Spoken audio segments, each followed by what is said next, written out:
이제 우리 부흥사경회로 들어가도록 하겠습니다. 가지고 오신 책 펴시고요. 책 못 받으신 분들은 성경책을 피시면 되겠습니다. 월요일부터 오늘 어제까지 좀 유익하셨습니까? 상당히 오늘 이제 남아 있는 장수가 꽤 분량이 되어서 열심히 오늘 달려가 봐야 될 것 같은데, 그래도 공부기 때문에 좀 여러분하고 복습을 좀 해보려고 합니다. 표를 잠시 보면서 표 1번 한번 1장에서 2장은 뭐죠?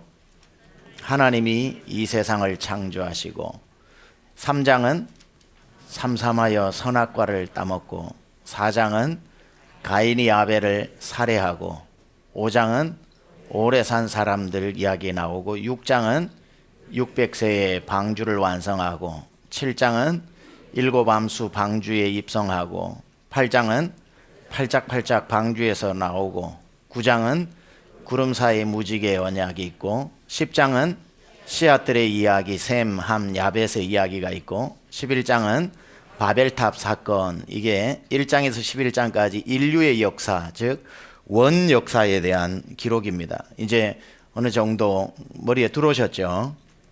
그리고 12장에서 24장까지는 누구의 이야기입니까?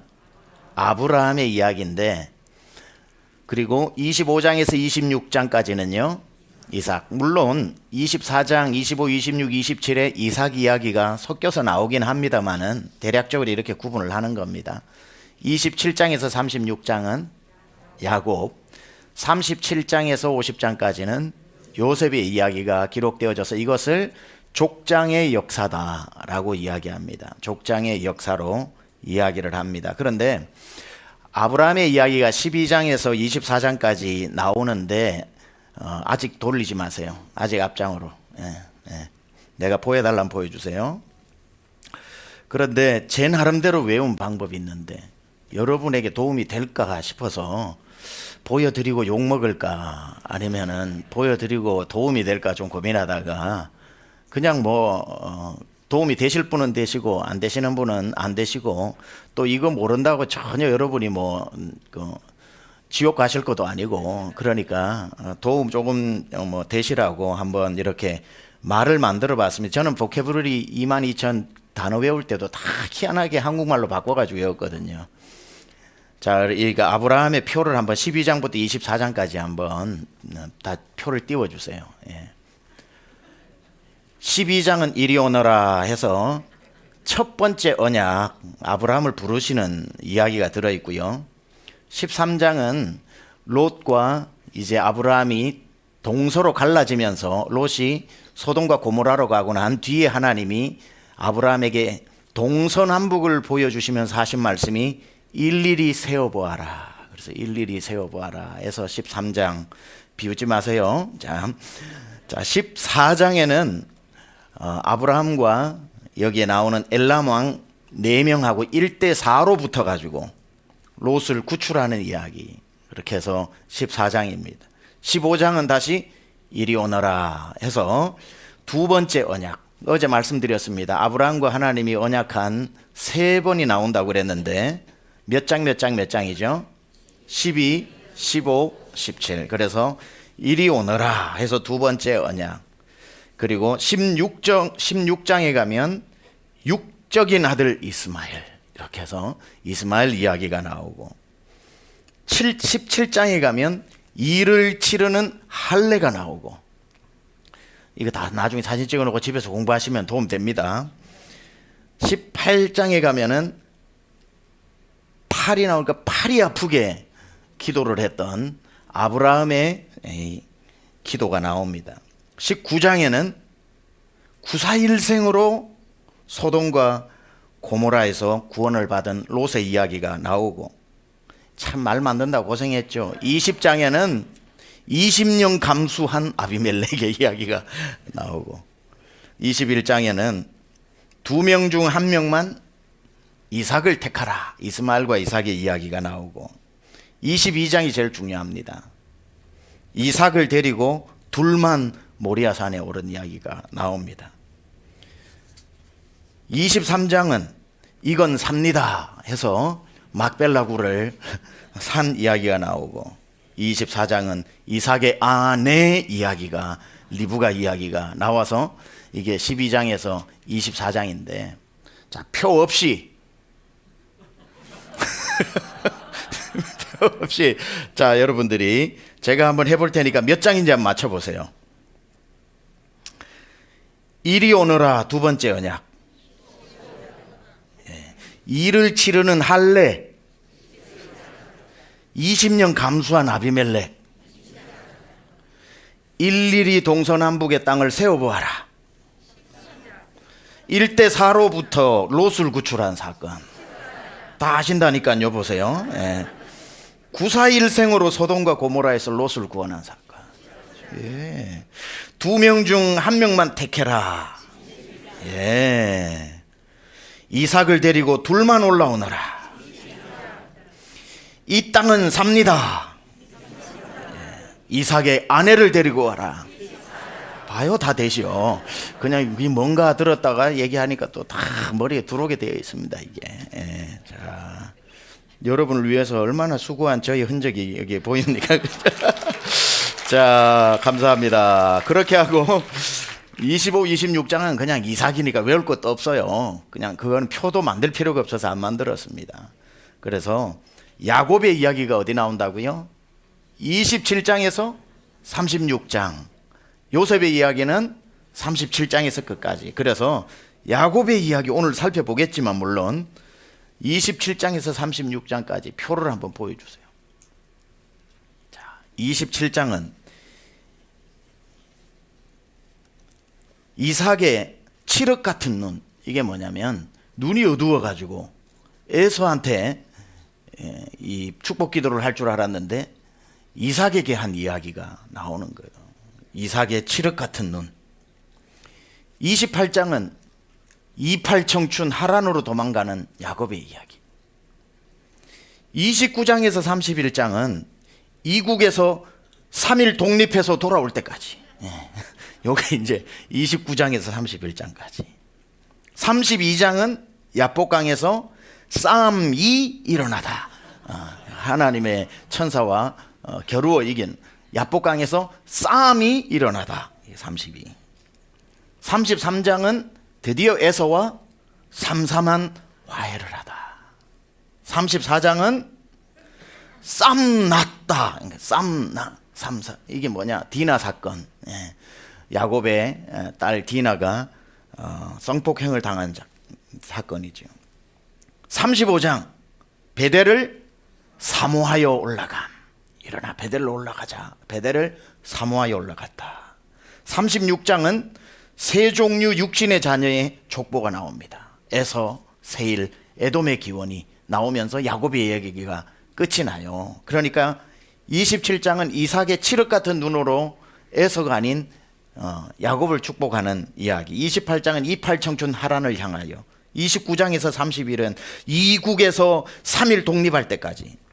32장은 야복강에서 싸움이 일어나고, 33장은 삼삼한 화해를 극적으로 하고, 34장은 쌈났다 디나 사건에 야곱의 12아들하고 그 히위 족속, 하몰의 족속, 히위 족속 세겜하고 싸움이 나는 거. 35는 베델을 사모하여 올라갔다.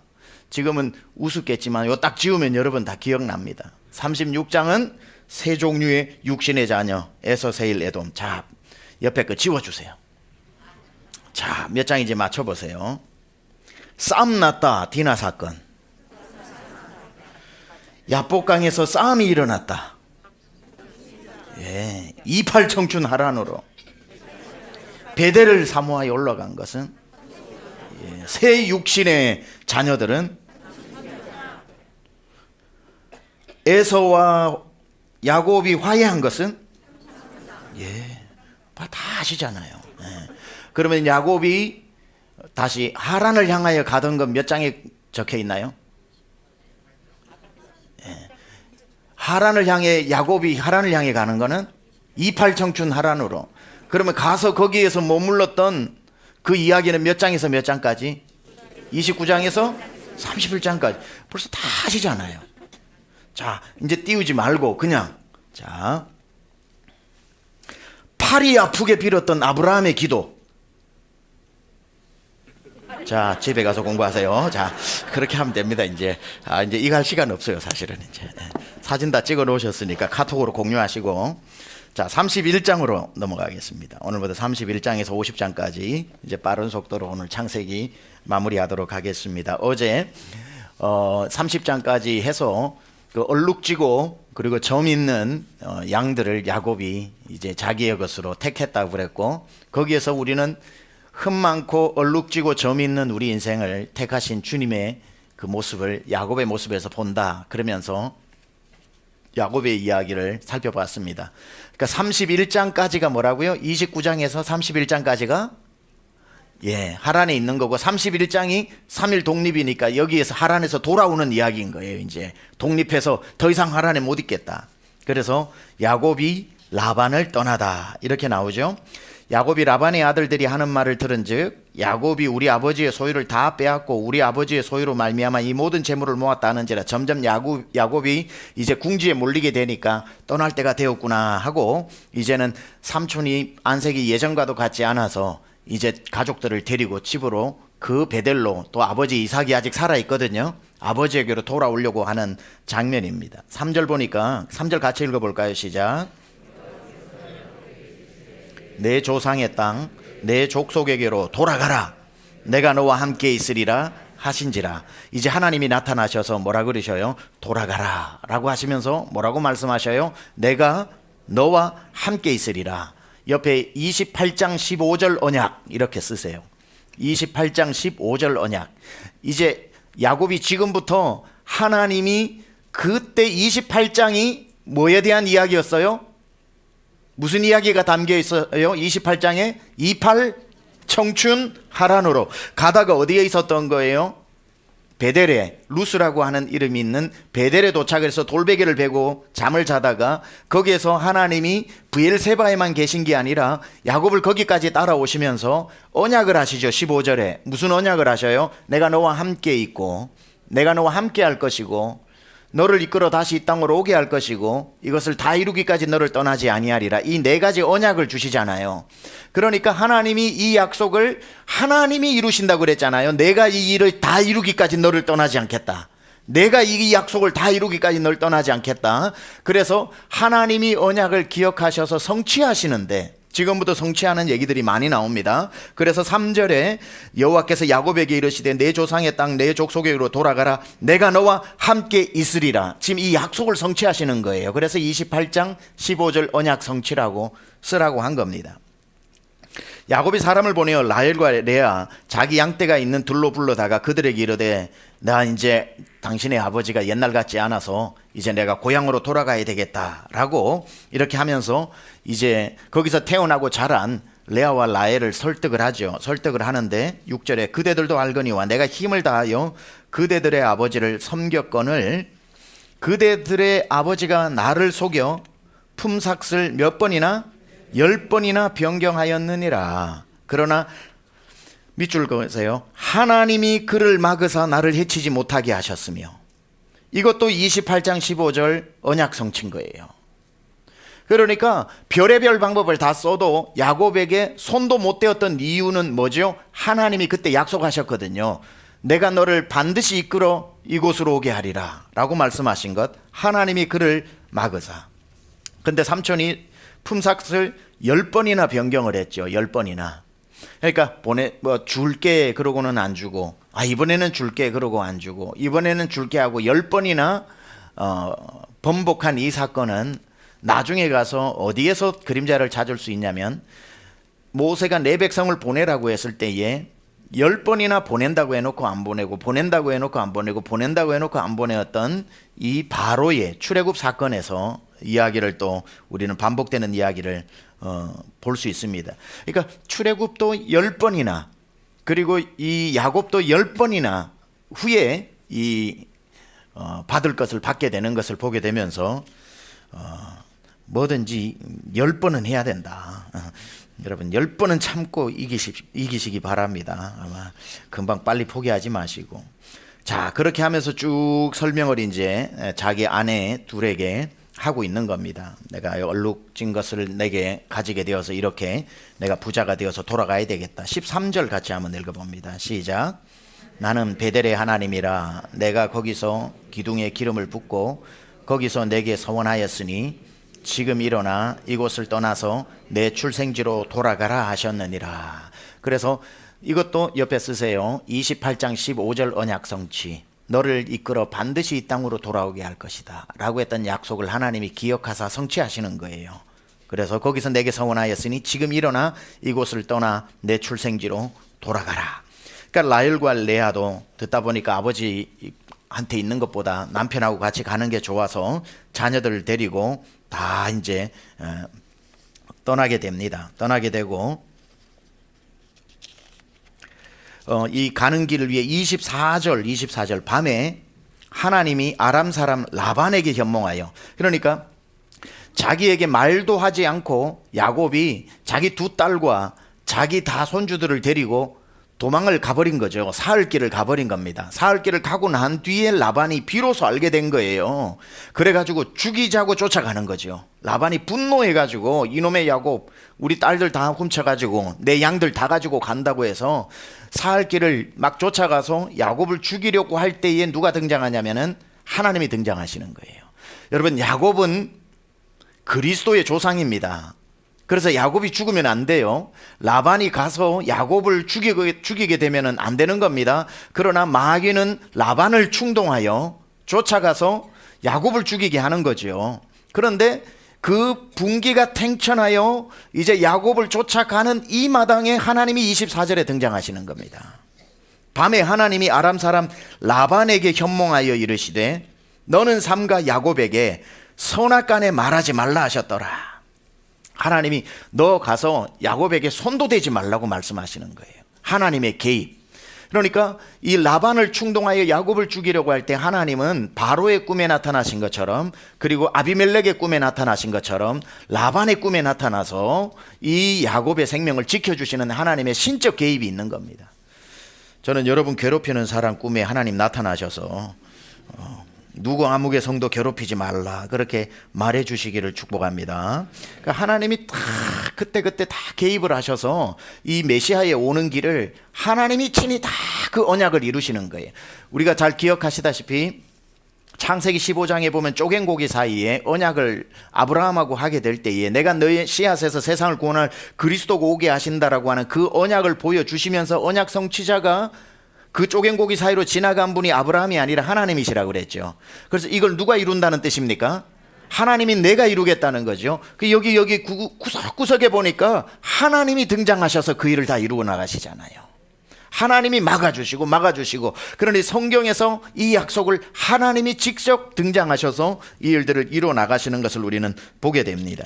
그렇게 딱 꿈에 보고 나니 라반의 마음이 싹 바뀌는 거죠. 가가지고 굉장히 친절하게 왜 나한테 말을 안 하고 갔냐, 말하고 갔으면 내가 훨씬 더 잘해서 보냈을 텐데 내가 축복해 줄 수도 있지 않겠는가. 사람이 하루아침에 바뀌는 거예요. 하나님이 나타나면 한 번에 바뀝니다. 사람이 여러분 괴롭게 하는 분들 꿈에 하나님 나타나시면 한 번에 바뀌고 다 그렇습니다. 29절 이 라반이 이렇게 이야기를 합니다.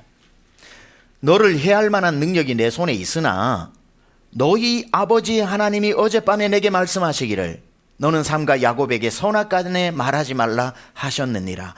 지금 하나님이 무슨 약속을 지키고 계시죠? 아까 말했던 28장 15절 언약을 지키고 계시는 겁니다. 내가 너와 함께 있다. 내가 너와 함께 할 것이다. 너를 이끌어 다시 이곳으로 오게 할 것이다. 이 일을 다 이루기까지 너를 떠나지 아니하리라 라고 했던 이 약속을 하나님이 지금 지키고 계시는 거죠.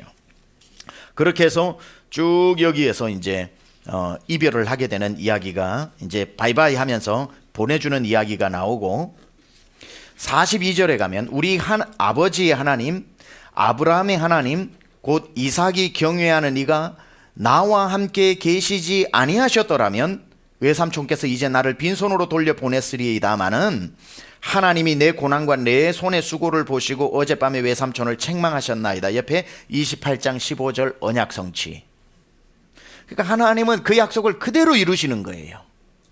우리 아버지 하나님, 아브라함의 하나님이 이삭에 경외하는 이가 나와 함께 계셨다는 거예요. 하나님은 그날 내가 도망가던 이팔청천 하란으로 향해서 가던 그 모르던 광야에서 하나님 나타나셔가지고 내 절대로 너 떠나지 않겠다고 하셨던 그 약속을 20년 동안 지키셨다는 거죠.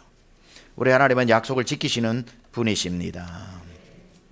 자, 라반이 야곱에게 대답하여 이르되 딸들은 내 딸이요 자식은 내 자식이요 양떼는 내 양떼요 네가 보는 것은 다 내 것이라. 내가 오늘 내 딸들과 그들이 낳은 자식들에게 무엇을 하겠느냐. 이제 오라 나와 내가 언약을 맺고 그것으로 너와 나 사이에 증거를 삼을 것이니라. 이에 야곱이 돌을 가져다가 기둥으로 세우고 또 형제들에게 돌을 모으라니 그들이 돌을 가져다가 무더기를 이루며 무리가 거기 무더기의 곁에서 먹고 라반은 그것을, 그러니까 이제 라반이 죽이러 왔다가 마음이 바뀌어가지고 축복해주면서 뭐라 그러냐면 이제 너와 나 사이에 평화 조약을 맺자. 너도 이제 나한테 그렇게 피해를 입히지 말고 나도 너에게 피해를 입히지 말고 우리 그 증표로 돌무더기를 쌓아서 이제 이 경계선으로 인해 가지고 서로의 재산을 탐하지 말자라고 이야기를 하는 평화 조약을 하는데 거기에 돌무더기를 만들어 놓고 라반은 그것을 뭐라고 불렀냐면 여갈사하두다라고 불렀고, 이건 아람어입니다. 아람어. 이 그 하란에서 사용했던 단어 아람어.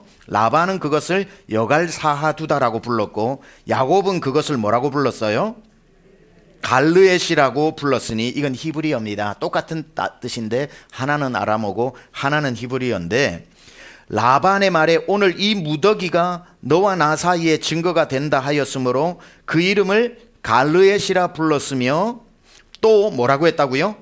미스바라 하였으니, 그러니까 갈르엣의 뜻이 미스바라는 뜻이겠죠. 다른 이름으로. 그러니까 우리가 성경에 나오는 미스바가 바로 여기입니다. 그러니까 이 미스바라 하였으니 이는 그 말에 우리가 서로 떠나 있을 때에 밑줄을 긋습니다.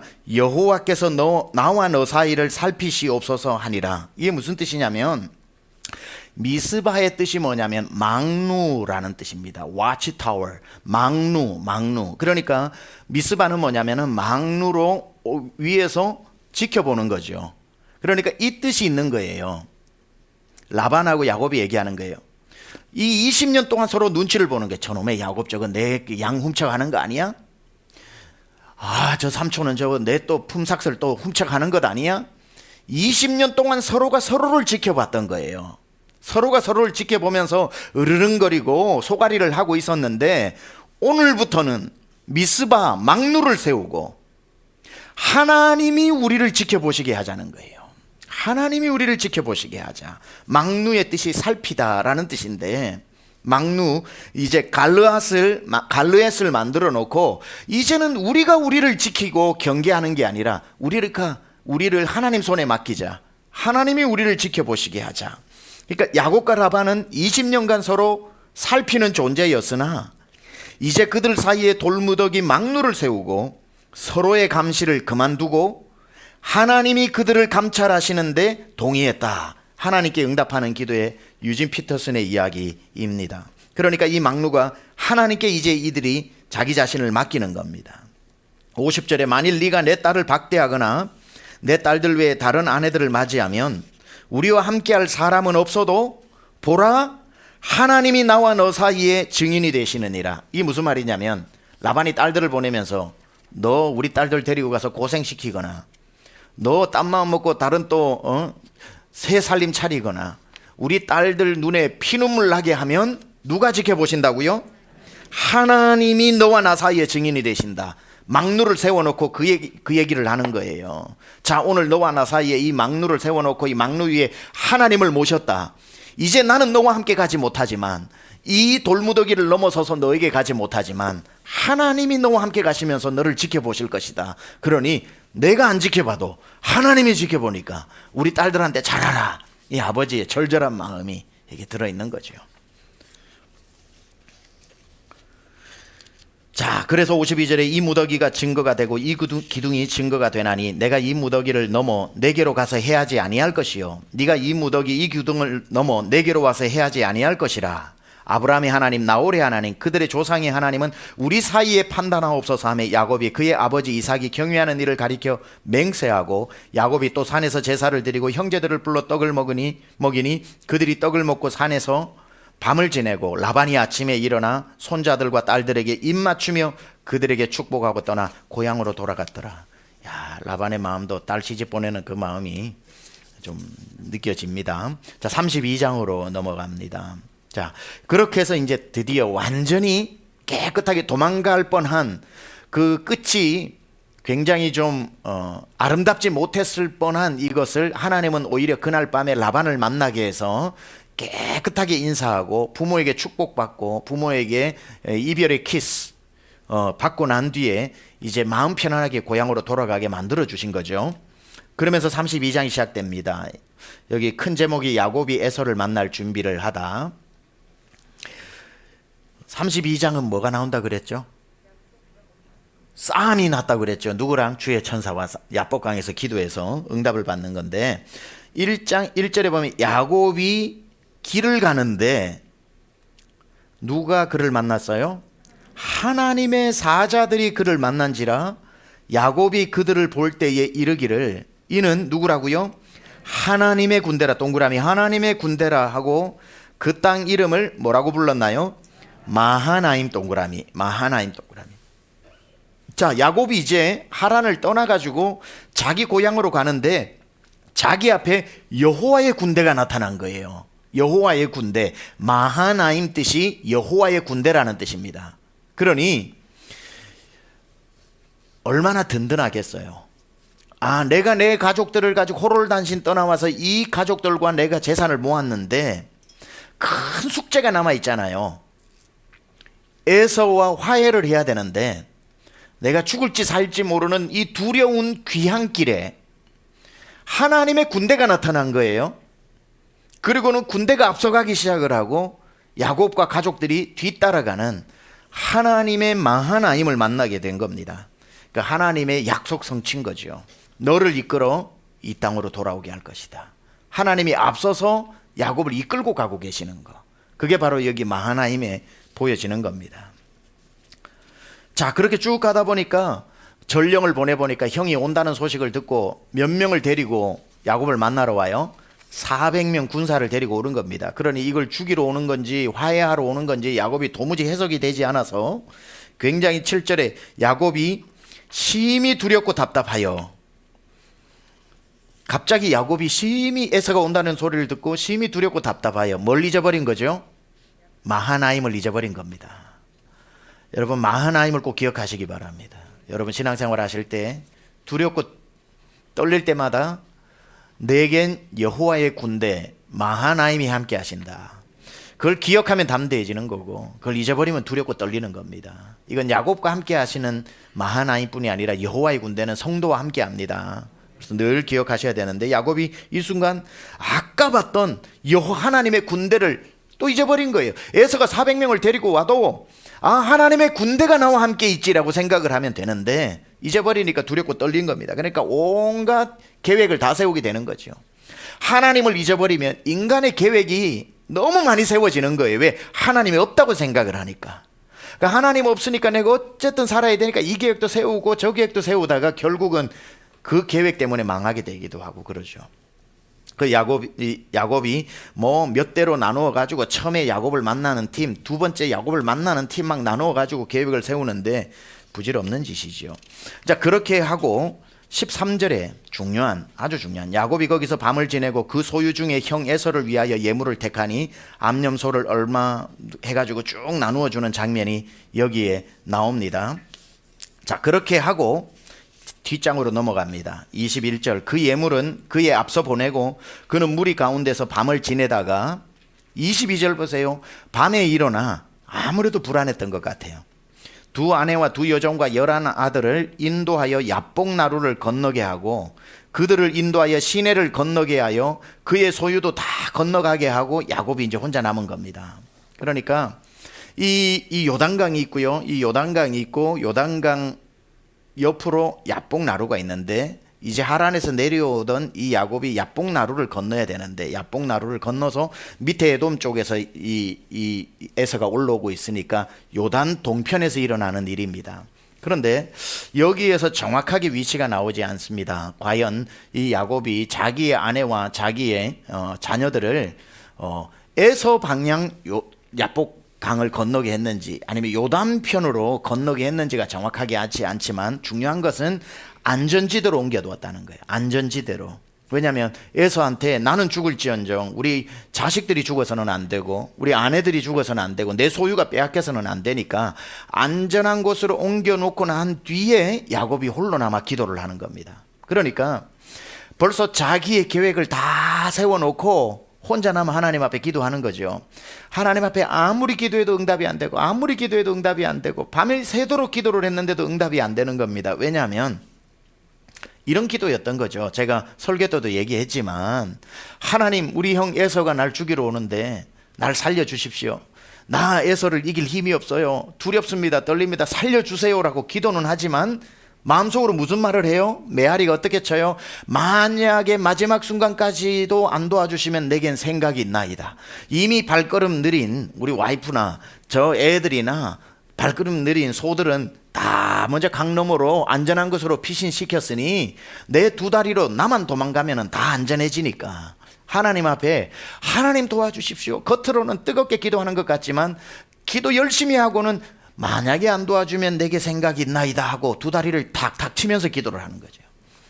그러니까 새벽녘이 되는데도 응답이 안 되는데 하나님이 이 야곱을 사랑하셔가지고 야곱의 기도를 응답해 주시기 위해서 첫 번째 응답이 뭐죠?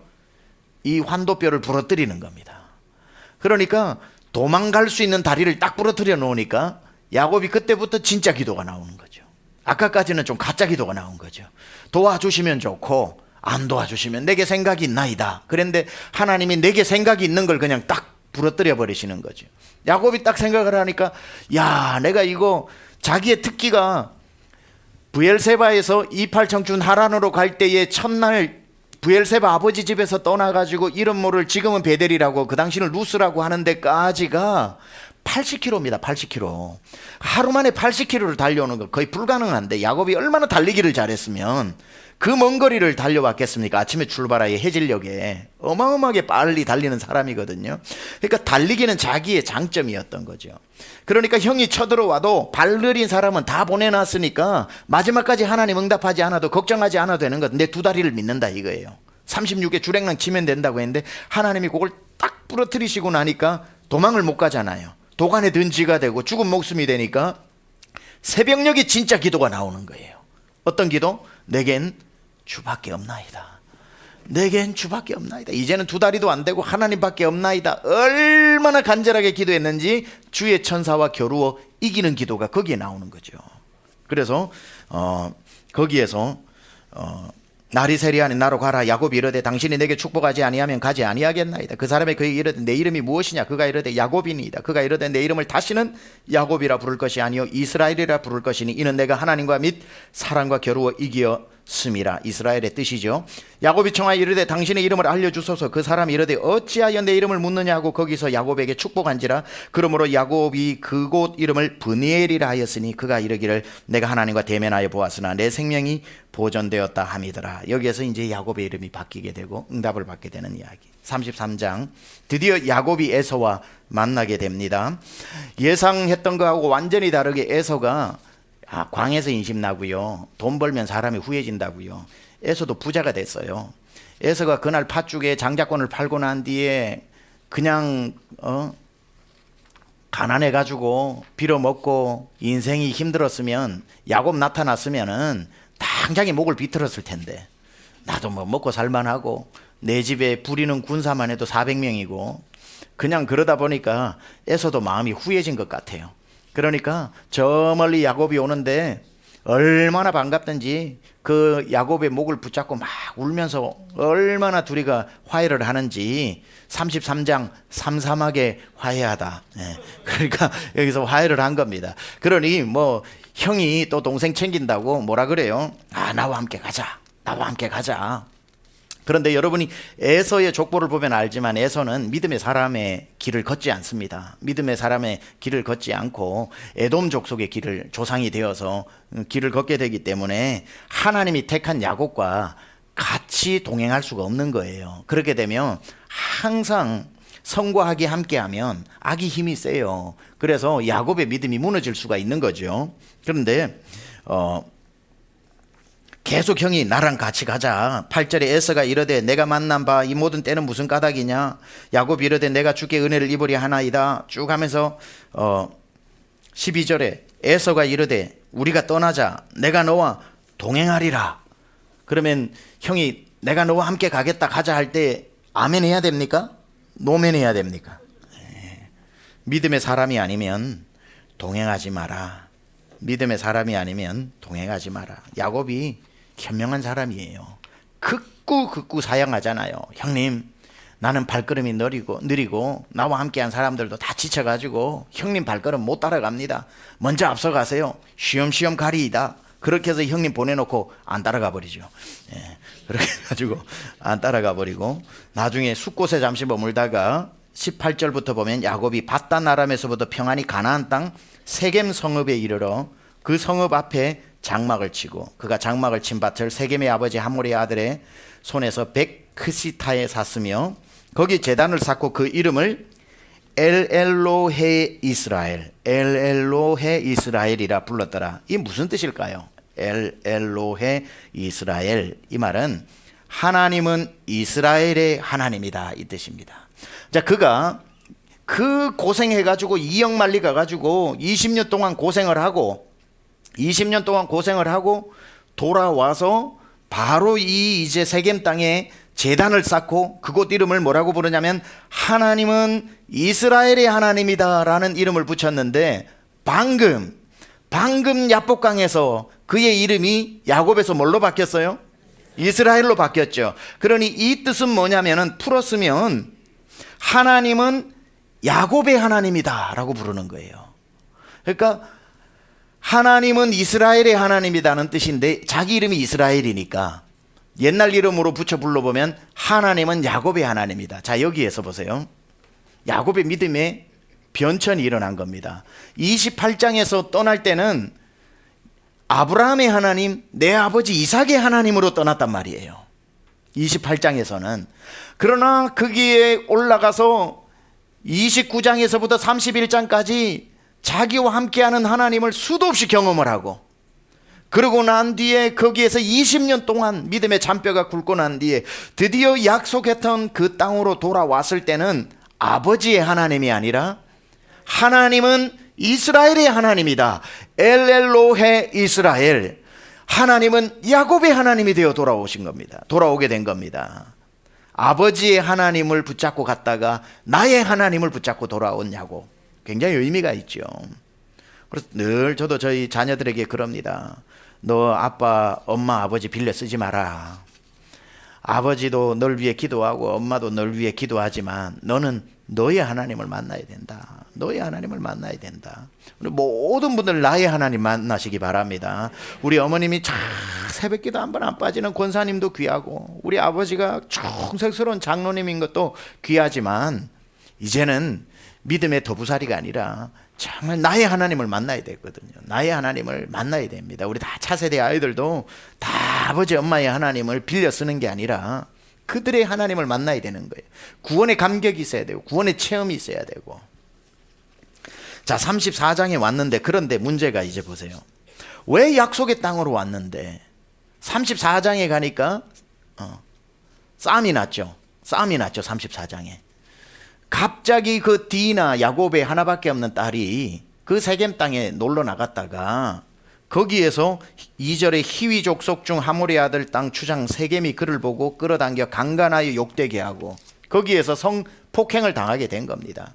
그리고는 이제 돌아와 가지고 우니까 그의 직접적인 오빠가 누구냐면은 시몬하고 레위거든요. 무슨 일이냐 그렇게 물으니까 여차 해가지고 내가 지금 이만한 성폭행을 당했다 그러니까 오빠 둘이가 완전히 분노를 일으키고 난 뒤에 그곳 사람들에게 가니까 그곳 사람들이 야, 당신들 우리 땅에 사는데 싸울 일이 뭐가 있냐, 우리가 서로 이렇게 사이좋게 살자. 이 시몬과 레위는 마음속에, 또 아버지 야곱은 평화주의자거든요. 그러니까 그냥 그 또 세겜 땅 사람들의 말을 들어가지고 어차피 우리가 여기 남의 땅 와서 사는 거, 여기 주인들 오랫동안 있던 이 세겜 사람들을 자극해서 뭐 하냐, 웬만하면 그냥 딸이 그렇게 된 건 마음 아프지만 우리 그냥 여기서 살자. 야곱도 참 못났어요. 근데 그 오빠들이 가만히 있지를 않지요. 그래서 이제 숨기고 변장하고 가서 오케이, 그럼 당신들 말을 들어주겠지만 우리는 하나님의 백성이다. 하나님의 백성이기 때문에 할례를 받아야 된다. 자, 할례 언약 몇 장?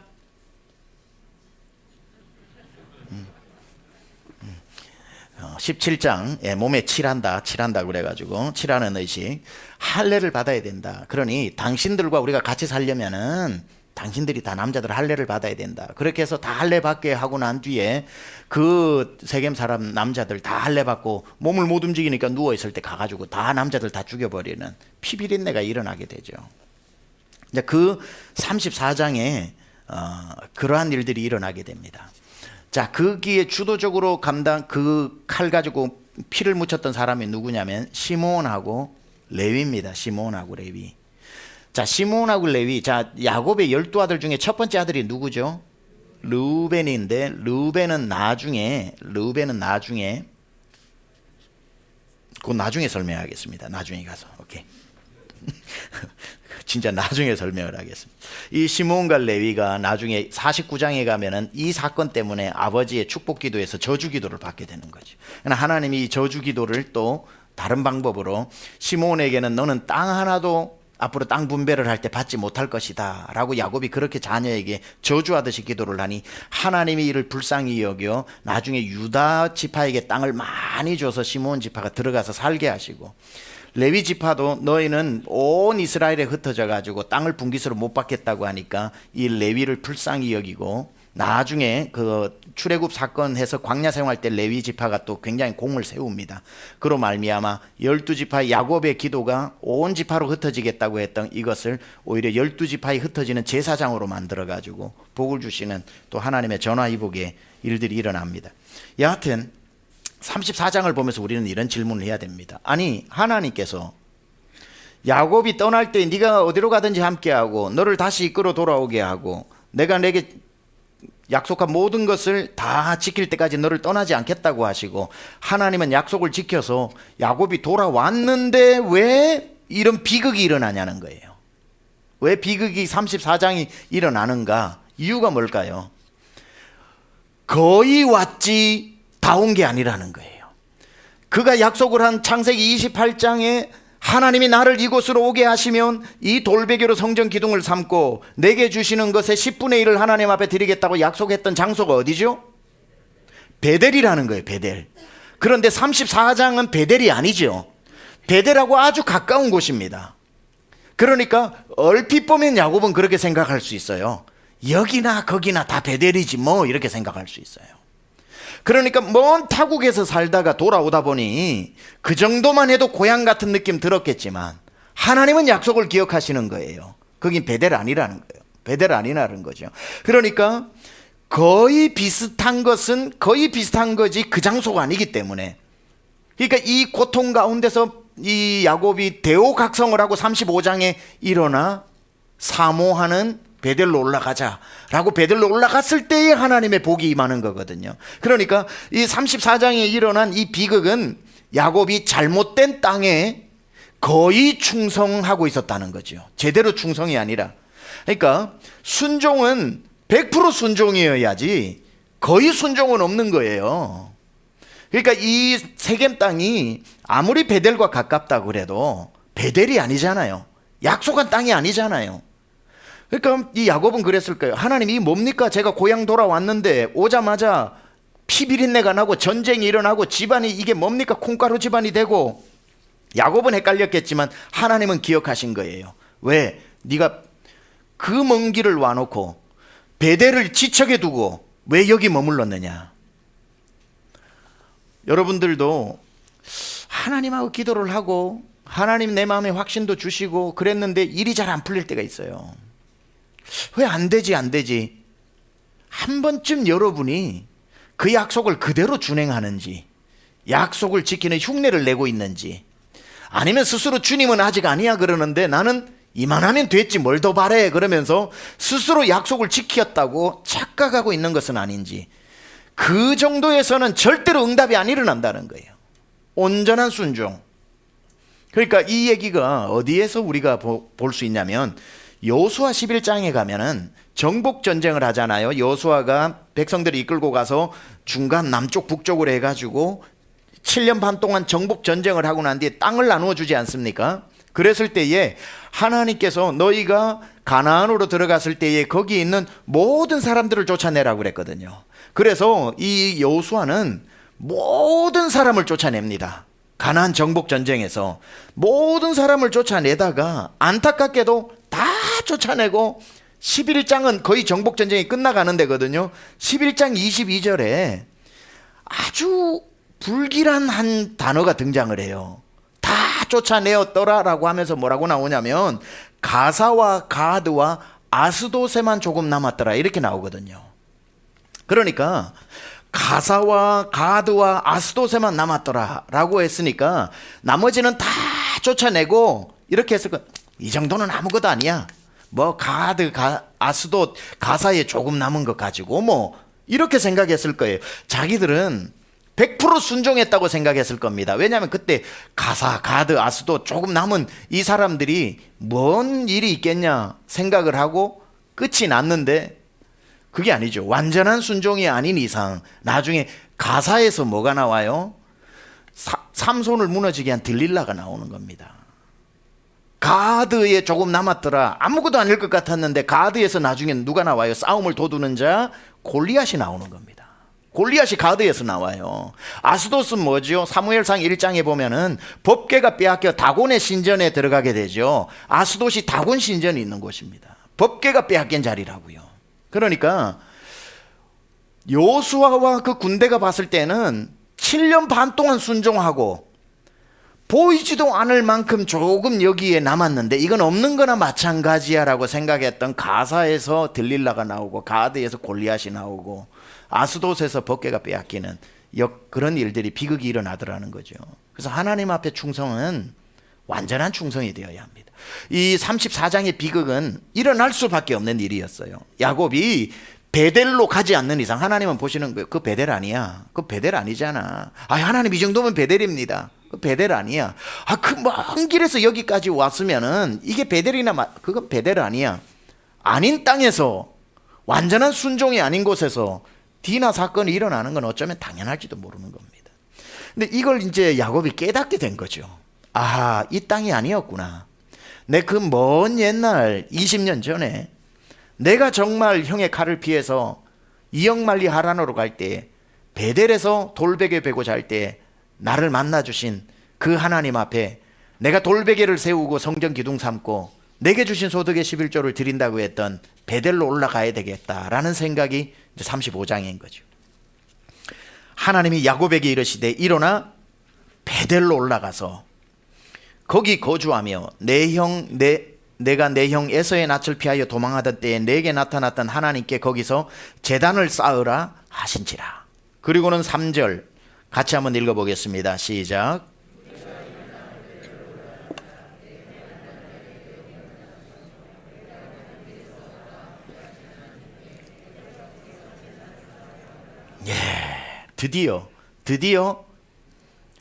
드디어 약속을 성취하는 겁니다. 일어나 베델로 올라가자. 저는 여러분의 베델을 회복하기를 축복합니다. 여러분의 베델을 반드시 회복하시기 바랍니다. 오늘 저 광고 하나 드리겠습니다. 오늘은 김요한 목사님 안 나옵니다. 오늘 제가 그냥 끝까지 강의를 하고 마치도록 합니다. 그 사은품 때문에 나오신 분들은 정말 죄송합니다. 자, 그렇게 베델로 올라가니까 어떤 일이 일어나냐면 5절입니다. 그들이 떠났으나 하나님이 그 사명 고을들로 크게 두려워하게 하셨으므로 야곱의 아들들을 추격하는 자가 없었더라. 옆에 씁니다. 마하나임. 다시 마하나임이 등장하는 거죠. 말씀에 순종할 때 마하나임이 등장하는 겁니다. 하나님의 군대가 등장하는 거예요. 이 34장에 불순종하여 불순종의 땅에 있으니까 이 야곱이 어떤 사람인데 세겜 족속하고 같이 어울려 살자고 같이 결혼을 해서 살자고 불순종하니까 하나님이 하나도 마하나임으로 등장하지 않으시다가 일어나 베델로 올라가자, 베델이 우리가 가야 하는 곳이다 라고 베델이 회복되니까 마하나임이 등장하는 거예요. 그들이 떠났으나 하나님이 그 사명골들로 크게 두려워하게 하셨으므로 야곱의 아들들을 추격하는 자가 없었더라. 저는 여러분 순종하시면서 하나님의 마하나임의 역사가 계속하기를 축복합니다. 순종하는 자에게 하나님이 지키시는 거예요. 불순종하면서 하나님 왜 날 안 돌보시냐고 하면 안 된다는 거예요. 세겜 땅에 있으면서 하나님 도와달라고 하지 말고 약속한 베델을 회복할 때 하나님은 자동적으로 도와주신다는 것 절대로 잊어서는 안 됩니다. 뒷장 그래서 야곱이 드디어 올라가죠. 14절에 야곱이 하나님이 자기와 말씀하시던 곳에 기둥 곧 돌기둥을 세우고 그 위에 전제물을 붓고 또 그 위에 기름을 붓고 20년 전의 약속을 지금 순종하고 있는 겁니다. 15절 하나님이 자기와 말씀하시던 곳의 이름을 베델, 베델 뜻이 하나님의 집이라는 뜻이죠. 베델이라 불렀더라. 이때 하란 20년 동안 자기에게 주셨던 그 많은 양들에 대한 11조를 분명히 바쳤을 겁니다. 그 제단 앞에. 야곱은 약속을 지킨 거죠. 자, 그런데 이제 16절에서부터 보면은 한 가지 여러분하고 살펴볼 게 있습니다. 베델에서 길을 떠나 에브라데 이르기까지 얼마간 거리를 둔 곳에서 라헬이 이제 베델로 갔다가 베델에서 약속을 지키고 그리고는 이제 아버지가 있는 곳으로 계속 가는 겁니다. 베델에서 길을 떠나 에브라스에 이르기까지 얼마간 거리를 둔 곳에서 라헬이 해산하게 되어 심히 고생하여 그가 난산할 즈음에 산파가 그에게 이르되 두려워하지 말라. 지금 내가 또 등남하느니라. 요셉이 낳고 라헬에게서 그 다음에 두 번째 지금 베냐민이 태어나는 겁니다. 그가 죽게 되어 그의 혼이 떠나려 할 때에 아들의 이름을 베논이라 불렀으나 그의 아버지는 그를 베냐민이라 불렀더라. 라헬이 거기에서 죽게 되죠. 이제 에브라스에서 죽게 되는데 라헬이 죽게 된 곳을 오늘날 말로 여기 보니까 베들레헴 길에 베들레헴 근처에서 장사가 되었습니다. 야곱이 라헬의 묘에 비를 세웠더니 지금까지 라헬의 묘비라 일컫더라. 이스라엘이 다시 길을 떠나 에델 망대를 지나 장막을 쳤더라.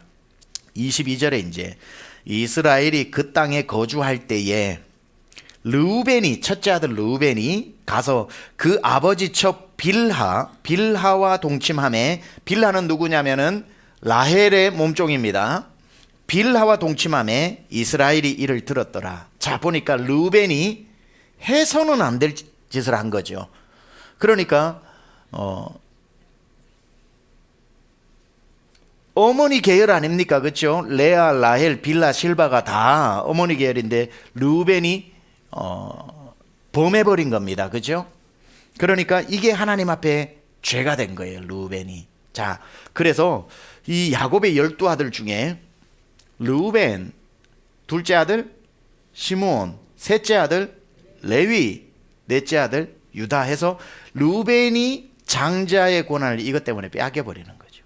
시므온, 레위가 아까 그 사건 때문에 야곱의 기도에 저주 기도를 받음으로 장자에서 제외되면서 유다가 바로 장자권을 받게 되는 겁니다. 자, 야곱의 아들들의 이야기가 쭉 나오고요. 이삭이 아직까지 살아있다가 야곱이 왔을 때에 야곱이 기럇 아르바의 마므레로 가서 27절에 그의 아버지 이삭에게 이르렀으니 기럇 아르바는 곧 아브라함과 이삭이 거류하던 헤브론이더라. 이삭의 나이가 180세라. 이삭이 나이 많고 늙어 기운이 다음에 죽어 자기 열조에게로 돌아가니 그의 아들 에서와 야곱이 그를 장사하였더라. 자, 36장은 이제 에서의 족보가 나옵니다. 에서가 어떻게 해가지고 어떻게 되어서 어떻게 되었고, 그리고 그러니까 세 족속의 육신의 자녀들의 이야기가 나온다 그랬습니다. 그게 이제 에서의 자손, 뒤쪽에 20절에 세일의 자손, 그리고 31절부터 에돔 왕들, 이게 이제 에돔 족속 다 이 에서의 자손들을 이야기하는 겁니다.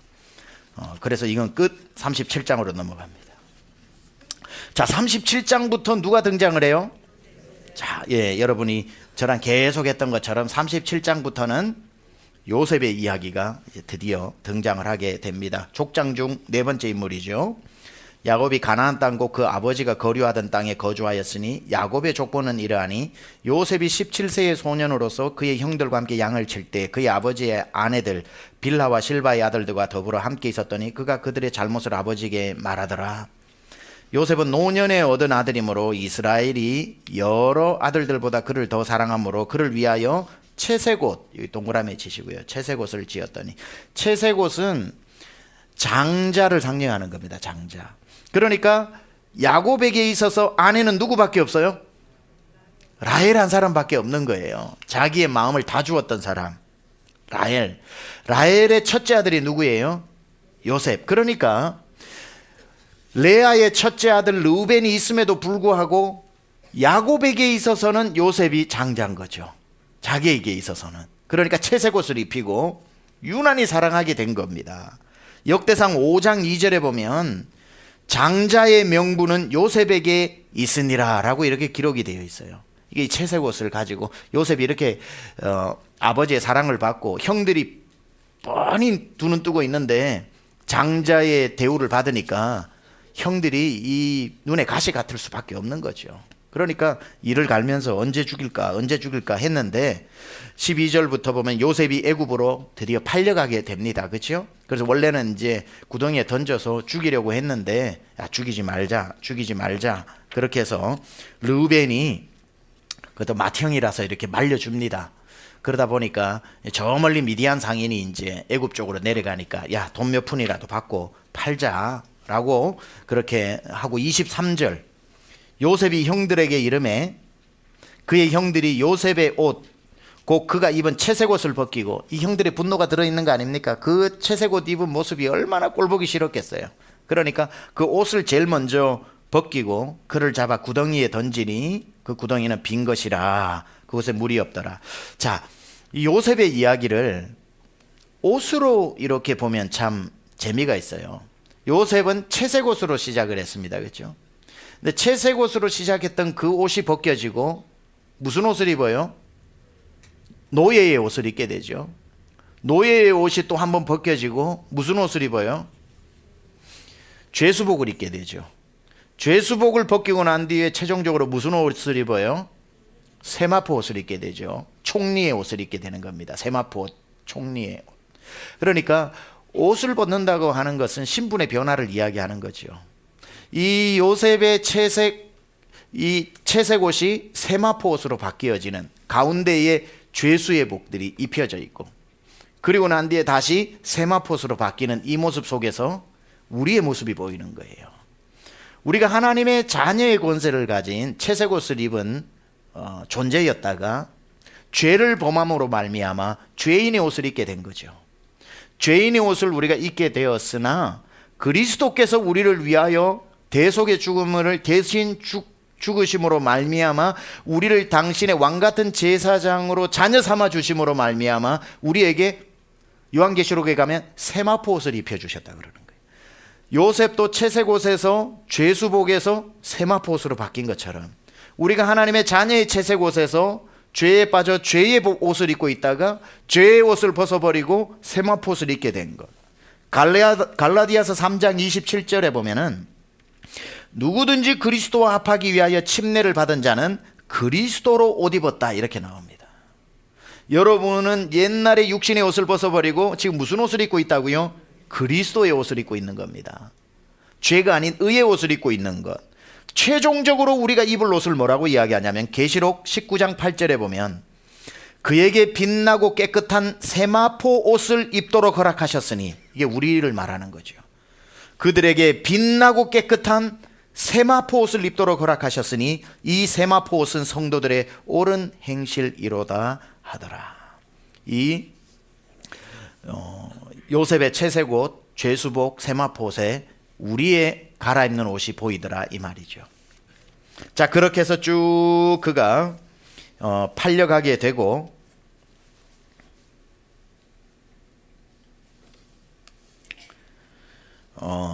그 애굽으로 팔려갑니다. 자, 여기에서 구속사 이야기 한 번 더 하겠습니다. 마귀가 가만 보니까 야곱은 라헬을 사랑하네. 라헬의 첫째 아들 요셉에게 채색옷을 입혔네. 그러면은 그리스도가 요셉을 통해서 오겠구나. 그리고는 요셉을 공격하죠.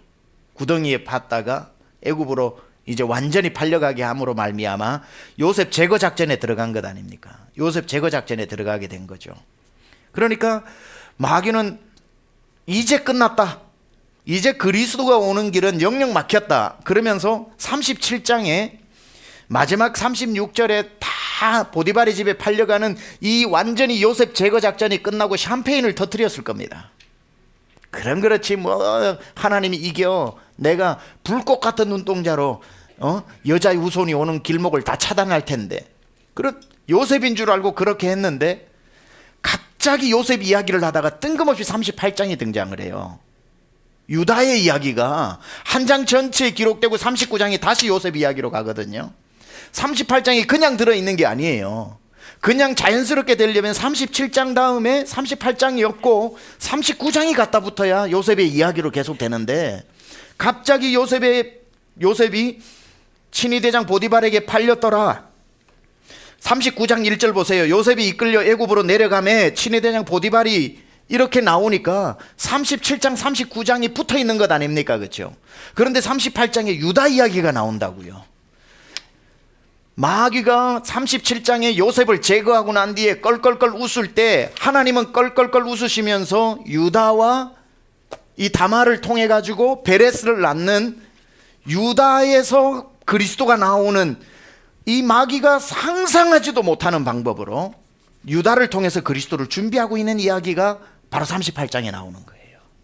그러니까 창세기에서 38장은 굉장히 중요한 겁니다. 그런데 제가 어제도 말씀을 드렸다시피 하나님께서 그리스도를 보내는 방법은 마귀의 예상 답안을 다 벗어난다고 그랬죠. 왜냐하면 장자라고 생각했던 사람이 아닌 둘째를 통해 오게 하고, 둘째라고 어림짐작할 때는 말째를 통해서 오게 하고, 건강한 사람을 통해 올 것 같은데 에서를 통해 오는 게 아니라 약한 야곱 같은 사람을, 부족한 사람을 통해 오게 하고, 좋은 가문의 집에 태어날 것 같은데 마태복음 1장을 보면은 그 가문들이 눈뜨고 부끄러울 정도의 가문을 통해서 오게 하는 방법으로, 아무도 상상하지 못하는 방법으로 그리스도를 비밀에 붙여서 오게 하시더라는 거예요.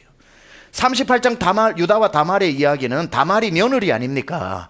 유다가 자기의 아들 둘이 있었는데, 엘이 있었고 오난이 있었는데 다 죽게 되니까 대가 끊겼는데 아버지는 관심이 없고 이 다말은 친정에 보내버리고 나니까 이 다말이 지혜로운 여자예요. 여기에서 그리스도가 오게 되는 자기의 대가 끊어질 것을 자기가 견딜 수가 없어서 변장을 하고 가서 아버지와 동침을 하게 되고 베레스를 낳게 되면서 유다에서부터 그리스도가 오는, 마귀는 이렇게 생각했을 거예요. 이런 집안에서 그리스도가 올 수가 없다. 이런 콩가루 집안에서는 올 수가 없다. 그래서 안심하던 사이에 하나님은 그리스도를 비밀에 붙여 이 유다의 네 번째 아들 유다를 통해 그리스도를 준비하고 계셨던 것. 구속사적으로 redemptive theology, redemption으로 볼 것 같으면 굉장히 중요한 38장입니다. 우리가 볼 때 37장, 39장 이야기가 붙어 있는데 왜 38장 유다 이야기가 한 장 전체에 등장했을까? 하나님께서 그리스도를 준비하고 있는 이야기를 여기 넣어 놓으신 거죠. 마귀가 야 요셉 죽였다 샴페인을 터뜨릴 때 38장에 하나님이 요건 몰랐지 하고 등장하시는 거죠. 자, 39장으로 갑니다. 오늘 12시까지 하면 되죠? 너무 걱정하지 마십시오. 최대한 진도 나갑니다. 39장. 요셉과 이제 드디어 보디발의 아내, 요셉이 이끌려 애굽에 내려가며 바로의 신하 친위대장 애굽 사람 보디발이 그를 그리로 데려간 이스마엘 사람의 손에서 요셉을 사니라. 여호와께서 요셉과 함께 하심으로 그가 형통한 자가 되어 동그라미 치세요. 요셉이 왜 형통한 자가 되었을까? 그 앞에 여호와께서 요셉과 함께 하심으로 밑줄 그으세요. 자, 요셉이 애굽으로 내려갈 때 누가 함께 가셨어요? 하나님이 그와 함께 하셨죠. 그러니까 하나님이 그와 함께 하시니까 어떤 사람이 돼요? 형통한 사람이 돼요. 그러니까 요셉이 종으로 팔려갔냐 감옥으로 팔려갔냐 환경은 아무것도 중요하지 않아요. 여러분에게도 환경이 중요하지 않아요. 뭐가 더 중요해요? 하나님이 지금 여러분과 함께 하신다는 게 더 중요한 거예요. 왜냐하면 분명히 종으로 팔려갔는데 여호와께서 요셉과 함께 하시니까 그가 무슨 사람이 돼요? 형통한 자가 되었다는 거예요. 3절에 보니까 여호와께서 그의 범사에 형통하게 하심을 보았더라. 동그라미 형통. 3절에 형통.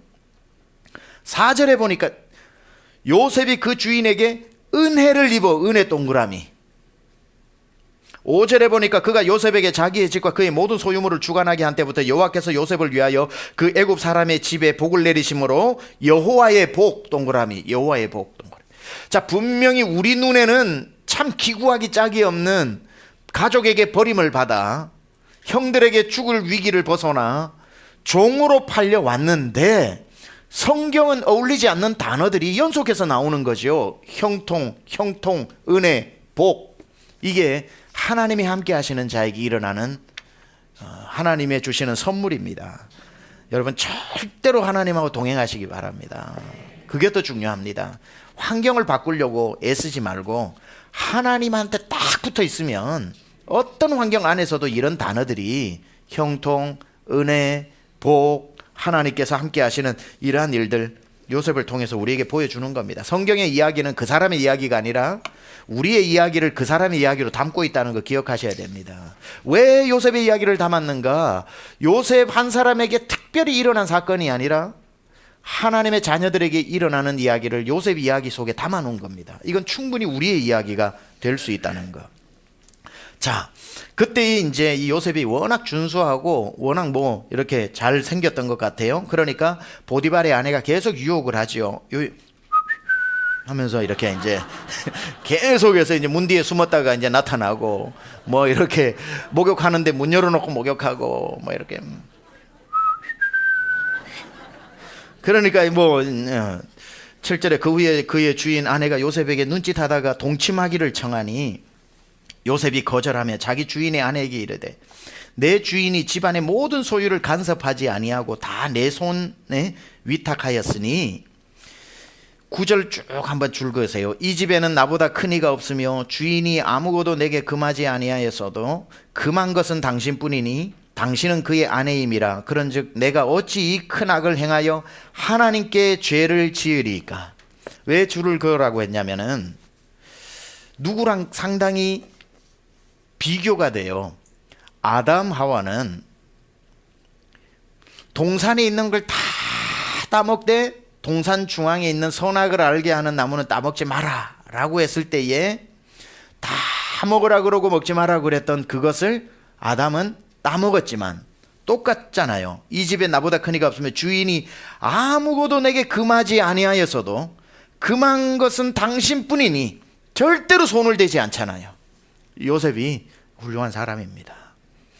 10절에 여인이 날마다 요셉에게 청하였으나 요셉이 듣지 아니하여. 굉장히 중요한 말 나오는데요. 밑줄을 긋습니다. 동침하지 아니할 뿐더러 함께 있지도 아니하니라. 이게 중요해요. 계속 옆에 붙어가지고 안 되는데, 계속 붙어 있으면서 이러면 안 되는데, 주인이 이러지 말라 했는데, 그거는 술상 하나 차려놓고 마시면 안 되는데 하고 똑같은 거예요. 그죠? 여기에 요셉이 훌륭한 것은 동침하지 않을 뿐더러 함께 있지도 아니했다. 죄는 멀리 해야 되는 겁니다. 멀리 해야 되는 거예요. 담배 2갑 사가지고 여기 꽂아놓고 피우지 않게 하여 주옵소서. 하나님 담배를 끊게 하여 주옵소서. 그러면 안 돼. 담배와 동행을 하면서 어떻게 끊습니까? 가까이 하지 않아야죠. 막 온 술병을 다 갖다 놓고 주여 술을 끊게 해달라는 것도 안 되고, 자기가 죄의 한가운데 들어가 있으면서도 죄를 짓지 않게 해달라고 하는 건 어리석은 거죠. 요셉 보세요. 동침하지 않을 뿐더러 함께 있지도 아니하니라. 아주 지혜로운 사람입니다. 아주 지혜로운 사람입니다. 아무리 해도 안 되니까 이제 이 보디발의 아내가 모함을 하고 그냥 소리를 객 지르면서 자기 옷을 벗어서 요셉에게 던져주니까 누가 딱 와보니까 옷을 벗긴 것밖에는 안 되니까 그 누명을 쓰고 이제 감옥 안으로 들어가게 됩니다. 점점 더 내리막기로 내려가게 됩니다. 주 앞에 의롭게 사는 자는 핍박도 겸하여 받게 되는 것을 보게 되는 거죠. 그래서 20절에 이에 요셉의 주인이 그를 잡아 옥에 가두니 그 옥은 어떤 옥이냐면 우리의 눈에는 감옥으로 간 것 같지만 하나님과 우리 이야기를 당하는 우리는 감옥으로 간 게 아니라 수업 받으러 간 겁니다. 대학교에 들어간 거예요. 그 옥은 왕의 죄수를 가두는 곳이었더라. 또 보세요. 요셉이 옥에 갇혔으나 여호와께서 요셉과 함께 하시고 동그라미 함께 하시고 그에게 인자를 더하사 동그라미 인자를 더하시니까 그리고 간수장에게 은혜를 받게 하시고 은혜 동그라미. 그러니까 하나님이 함께 하시면 어떤 일이 일어나요? 23절에 간수장은 그의 손에 맡긴 것을 무엇이든지 살펴보지 아니하였으니 이는 여호와께서 요셉과 함께 하심이라. 여호와께서 그를 범사의 형통. 그러니까 장소가 중요한 게 아니라 하나님이 함께 하시는 게 중요한 거죠. 그러니까 여러분이 기도를 하시면서 하나님 왜 내게 이렇게 응답을 안 해주세요? 하나님 내가 왜 이렇게 어려운 삶을 살아야 합니까? 다 이해합니다. 그때 그러면서 그 와중에 또 생각해 보세요. 내가 하나님하고 얼마나 가까이 있는가, 하나님하고 동행하는가 늘 우리를 돌아보고 점검해 봐야 되는 이야기입니다. 40장. 자, 요셉이 관원장의 꿈을 해석합니다. 잘 아시는 내용이라서 자세히는 얘기하지 않겠는데 그 술 맡은 관원장이 꿈을 꾸고 떡 맡은 관원장이 꿈을 꿨는데 나중에 요셉이 꿈을 해석을 잘하니까 술 맡은 관원장에게 당신은 복직합니다. 떡 맡은 관원장이 당신은 여기서 죽게 됩니다. 딱 맞아 떨어지니까 죽은 사람이야 모르지만 산 술 맡은 관원장이 깜짝 놀라게 되는 거죠. 자, 하나님은 요셉을 애굽으로 내려보내실 때에 총리가 되게 하시는 하나님의 계획이 있었나요, 없었나요? 당연히 있었죠. 왜냐하면 어릴 적 꿈에 계속 보여주셨잖아, 그렇죠? 그 볕단들이 자기에게 절을 하고 하늘의 해와 별과 별들이 다 자기를 중심으로 돌아가고 절을 하는 것을 보게 되었을 때 그건 요셉이 꾼 꿈이 아닙니다. 하나님의 꿈을 요셉에게 보여준 겁니다. 그래서 이 가지고 요셉처럼 꿈을 크게 꿔라 이런 설교는 뭐 한다고 큰 문제는 아니지만 잘못된 해석입니다. 요셉은 꿈을 꾼 적이 없어요. 하나님이 꿈을 꾸게 하신 거지. 이건 요셉의 꿈이 아니고 하나님의 꿈이었던 겁니다.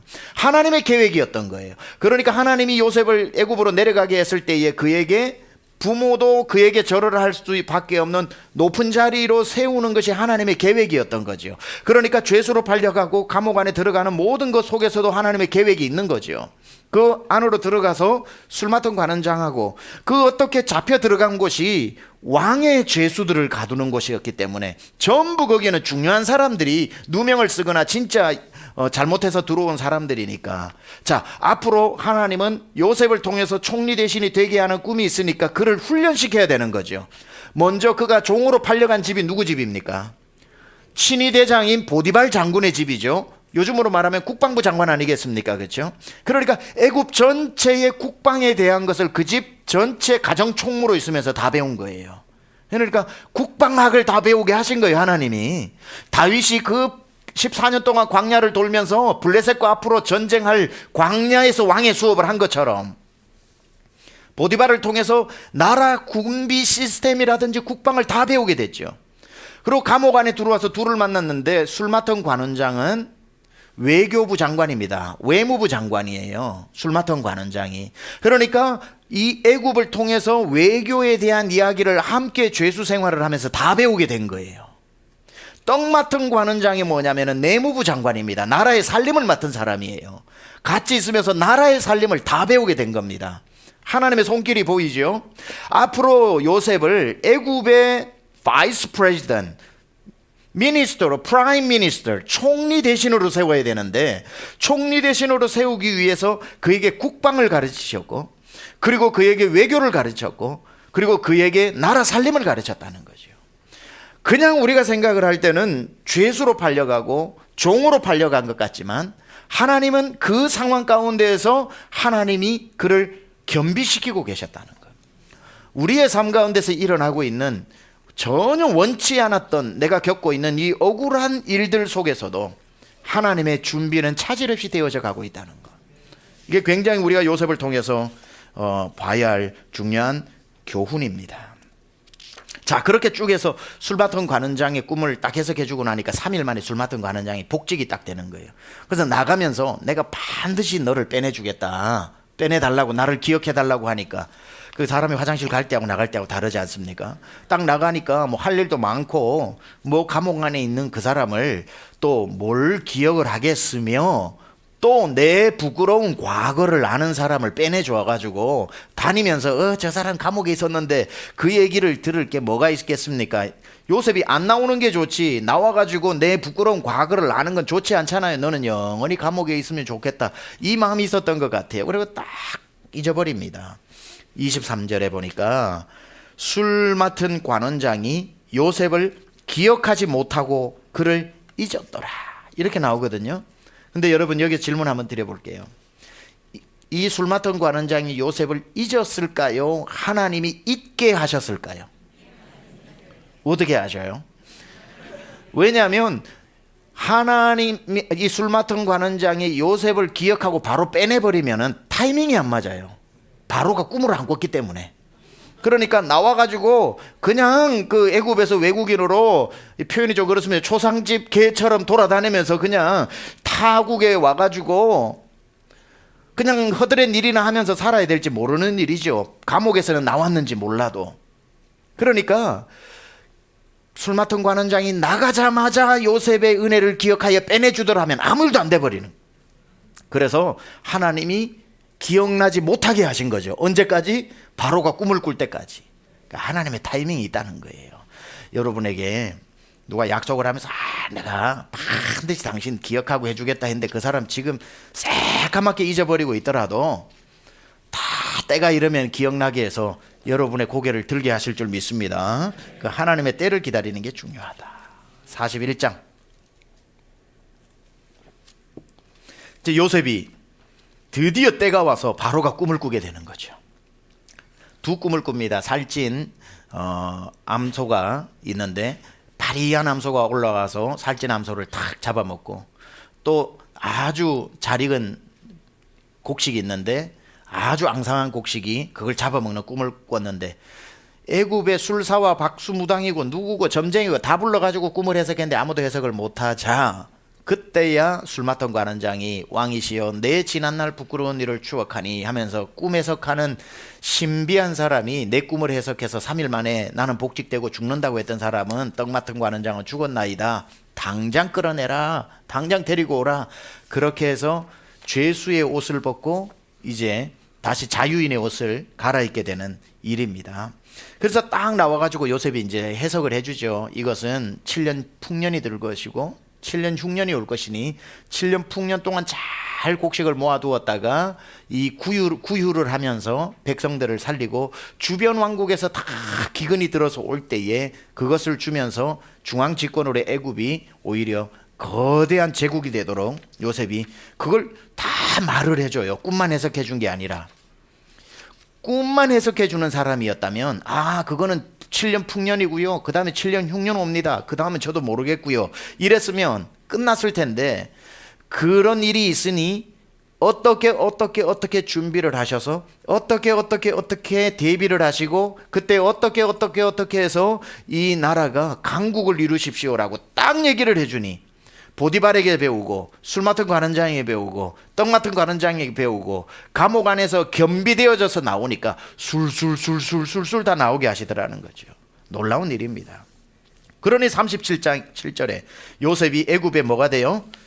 총리가 되는 일이 일어납니다. 41절에 바로가 또 요셉에게 이르되 내가 너를 애굽 온 땅의 총리가 되게 하노라 하고 자기의 인장 반지를 빼어 요셉의 손에 끼우고 동그라미 칩니다. 그에게 세마포 옷을 입히고.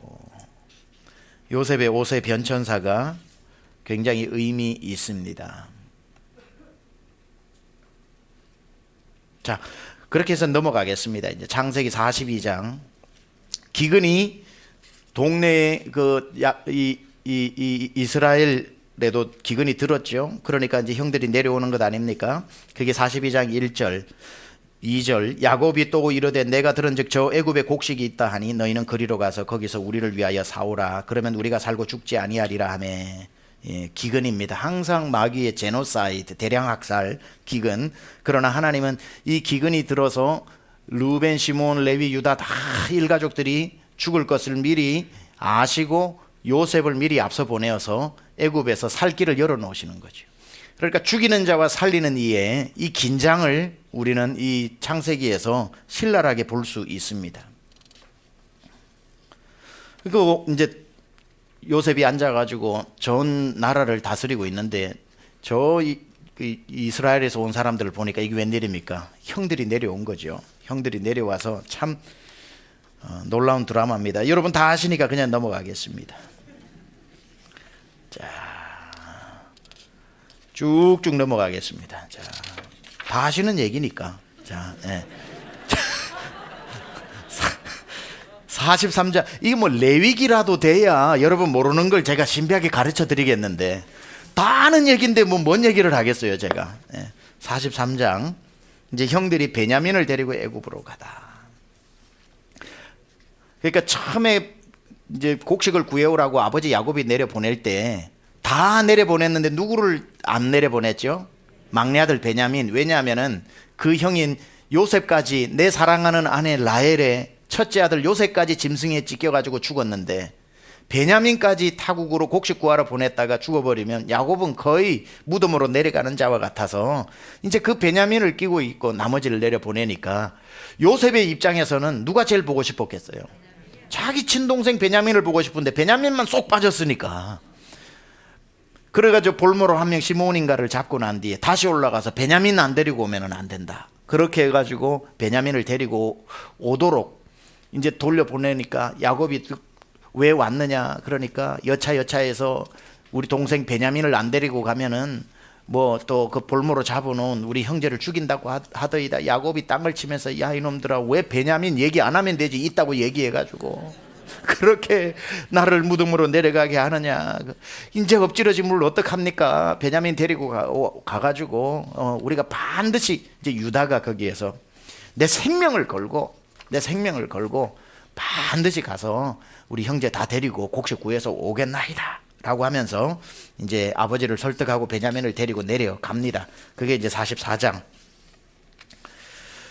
18절에 유다가 그에게 가까이 가서 이르되 내 주여 청하건대 당신의 종 하면서 쭉 이제 유다가 앞서서 대변을 해주고 44장 32절 주의 종이 내 아버지에게 아이를 담보하기를 내가 이를 아버지께로 데리고 돌아오지 아니하면 영영이 아버지께 죄짐을 지리이다 하였사오니 이제 주의 종으로 그 아이를 대신하여 머물러 있어 내 주의 종이 되게 하시고 그 아이는 그의 형제들과 함께 올려 보내소서. 베냐민을 데리고 온 그때에 베냐민을 아버지 야곱에게로 돌려보내지 않으면 우리 아버지 이제는 죽게 생겼으니까 베냐민을 이 애굽에 묶어두지 마시고 총리시여 베냐민을 가서 아버지를 모시고 오게 하소서. 대신 내가 여기에 남아서 32절에 주의 종이 내 아버지에게 아이를 담보하기를 내가 이를 아버지께 데리고 돌아오지 아니하면 영영이 아버지께 죄짐을 지리이다. 이제 주의 종으로 이 아이를 대신하여 머물러 있어 내 주의 종이 되게 하시고 32절 33절 앞에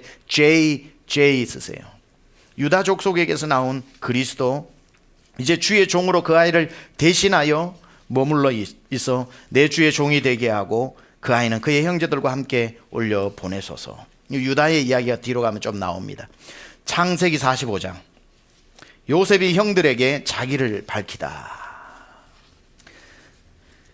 자, 여기는 좀 중요합니다. 요셉이 시종하는 자들 앞에 그 청을 억제하지 못하여 소리질러 모든 사람을 자기에게 물러가라 하고 그 형제들에게 자기를 알리니 그때 그와 함께한 다른 사람이 없었더라. 요셉이 큰 소리로 우니 애굽 사람에게 들리며 바로의 궁중에 들리더라. 요셉이 그 형들에게 이르되 나는 요셉이라. 내 아버지께서 아직 살아계시나이까? 형들이 그 앞에서 놀라서 대답하지 못하더라. 얼마나 놀랬겠습니까? 요셉이 형들에게 이르되 내게로 가까이 오소서. 얼마나 무섭겠습니까? 그들이 가까이 가니 이르되 나는 당신들의 아우 요셉이니 당신들이 애굽의 판자라. 애굽의 판자라. 그러나 당신들이 나를 이곳에 팔았다고 해서 근심하지 마소서. 한탄하지 마소서. 밑줄 하나님이 생명을 구원하시려고 나를 당신들보다 먼저 보내셨나이다. 이 요셉이 하나님의 손길을 이야기하고 있는 거죠. 자기 사명을 아는 거예요. 르우벤, 시몬, 유다, 르우벤, 시몬, 레위, 유다, 단, 납달리 이렇게 쭉 있는 형제들 중에 네 번째 아들 유다, 거기서부터 오는 그리스도, 예수 그리스도가 올 때까지 이 형제들을 살리기 위해 나를 먼저 보내셨다는 자기의 사명을 깨닫게 되는 거지요. 7절에 J 쓰세요. J. 7절 앞에 J. 하나님이 큰 구원으로 당신들의 생명을 보존하고 당신들의 후손을 세상에 두시려고 나를 당신들보다 먼저 보내셨나니 그런즉 나를 이리로 보내니는 당신들이 아니요 하나님이시라. 여러분, 누구에게 서운하고 원수되어 있고 생각만 하면 가슴이 막 떨리고 주먹이 불끈불끈 쥐지고 막 그렇게 하는 사람 마음에서 좀 풀어야 됩니다. 요셉은 모든 것이 형들 만나기만 해봐라. 형들 만나기만, 나 이제 총리까지 됐으니까 형들 다 죽여버려야지, 이렇게 하지 않고 그 모든 일 가운데 뭘 느낀 거예요? 형들이 판 게 아니라 하나님이 보내셨구나.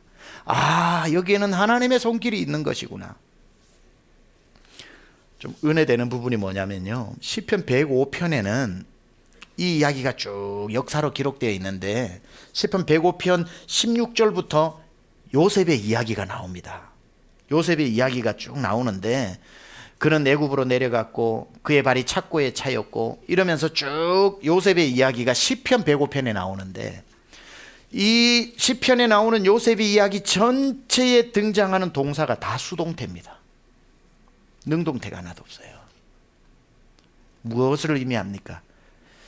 요셉이 내려간 것도 아니고 요셉이 감옥에 들어간 것도 아니고 요셉이 총리가 된 것도 아니고 그는 애굽으로 내려가졌고 착고에 차여졌고 죄수가 되어졌고 총리가 되어졌고 모든 자기 인생이 수동태더라는 거예요.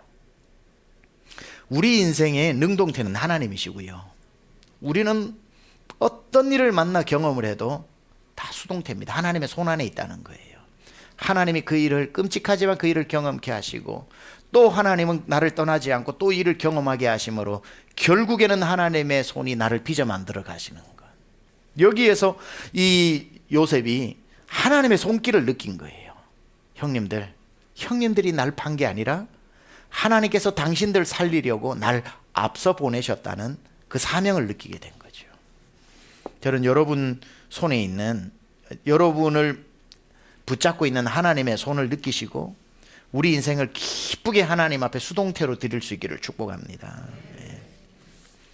그 이야기를 하면서 이제 쭉 형님들과의 감격적인 만남을 하게 되고 그는 다시 올라가 아버지를 데리고 그 요셉이 살았다는 복음을 전하고 그리고는 아버지와 함께 다시 내려오게 됩니다. 그게 46장. 야곱 가족이 애굽으로 내려가다 쭉 내려가서 몇 명이 내려갔는가 27장에 보니까 누가 내려갔고 이게 46장이에요. 그러다 27절에 애굽에서 요셉이 낳은 아들은 2명이니 야곱의 집 사람으로 애굽에 이른 자가 모두 몇 명? 70명이었더라. 70명이 나중에 400년 지나니까 약 200만 명으로 늘어나게 된 거죠. 성인 남자만 60만 명이었으니까. 자, 야곱 일행이 애굽에 이르게 되고요.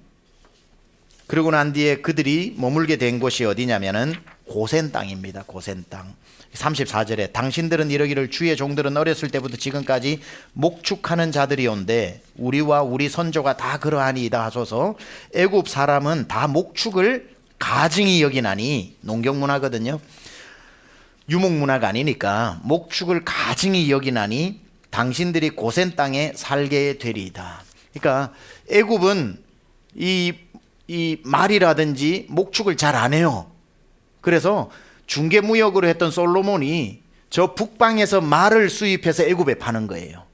애굽은 웬일인지 목축을 가증히 여겨서 말이 없어요. 그러나 병거라든지 이런 전쟁의 무기들은 애굽이 너무 잘 만드니까 병거를 솔로몬이 수입해서 북방으로 파는 겁니다. 그러니까 솔로몬 때에 나라가 번성할 수밖에 없었던 이유 중에 하나는 목축이 없는 애굽의 북방에서 말을 수입해 가지고 애굽에 팔고 병거가 많은 애굽에서 수입을 해서 북방에 팔면서 나라가 부강해지게 되는 이런 일이 있는데, 이런 배경인 겁니다. 여기에 목축을 가정히 여기나니 당신들이 고센 땅에 살리이다. 고센 땅은 노른자 땅입니다. 노른자 땅.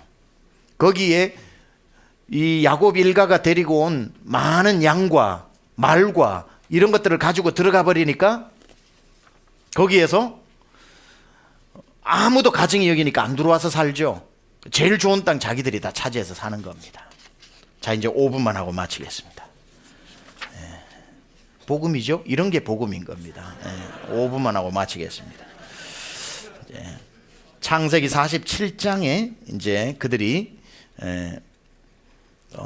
고센 땅에 거주하게 되는 이야기가 나오고요.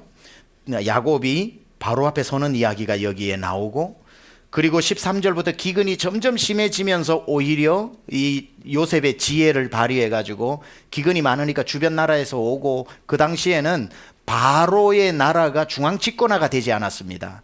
지방 호족들과 분봉왕들이 굉장히 실세를 가지고 있었는데 기근이 오다 보니까 그들이 뭐 아무것도 할 수 없으니까 나중에는 처음에는 돈을 가지고 와서 양식을 구해가고, 돈도 없으니까 나중에는 뭘 가져와요? 가축을 다 가져와 가지고 주고 양식을 구해가고, 나중에는 가축도 없으니까 땅 문서 다 가져와 가지고 가져가면서 애굽이 모든 지방 호족들의 그 권력을 중앙 집권화 다 시켜버리고 거대한, 그러니까 이 요셉의 시대 때 애굽이 가장 번성하게 된 것이 바로 그런 이유 때문인 겁니다. 자, 이 마지막 야곱의 청이 27절에 이스라엘 족속이 애굽 고센 땅에 거주하며 거기서 생업을 얻어 생육하고 번성하였더라. 야곱이 애굽 땅에 17년을 거주하였으니 그의 나이가 147세라. 48장. 야곱이 에브라임과 므낫세에게 축복을 하다. 5절에 보니까 내가 애굽으로 와서 내게 이르기 전에 애굽에서 네가 낳은 두 아들이 누구죠? 요셉이 낳은 아들 둘이가 있어요. 이름이 에브라임과 므낫세. 첫째 아들이 누굽니까? 므낫세예요. 둘째 아들이 에브라임이에요. 그런데 에브라임이라는 이름이 먼저 나와요. 또 이상하죠. 그러니까 마귀가 헷갈리겠어요? 안 헷갈리겠어요? 르우벤과 시몬처럼 내 것이 될 것이다. 자, 여러분, 나중에 12지파를 보면 이 야곱의 12아들은 다 요셉까지 11번째 아들 베냐민까지 되어 있지만 나중에 땅 분배를 할 때는 요셉 지파는 없습니다. 요셉 지파가 없어요. 요셉은 장자권을 가지고 있기 때문에 요셉 지파가 사라지고 에브라임 지파, 므낫세 지파가 있는 거예요. 그러니까 아버지를 대신해서 그 지파 둘이 장자에게는 두 몫을 주는 거니까. 자, 그런데 이제 야곱이 죽게 되니까 이 이삭이 와가지고 아버지한테 축복 기도를 받는데 첫째 아들이 누구라고요? 므낫세.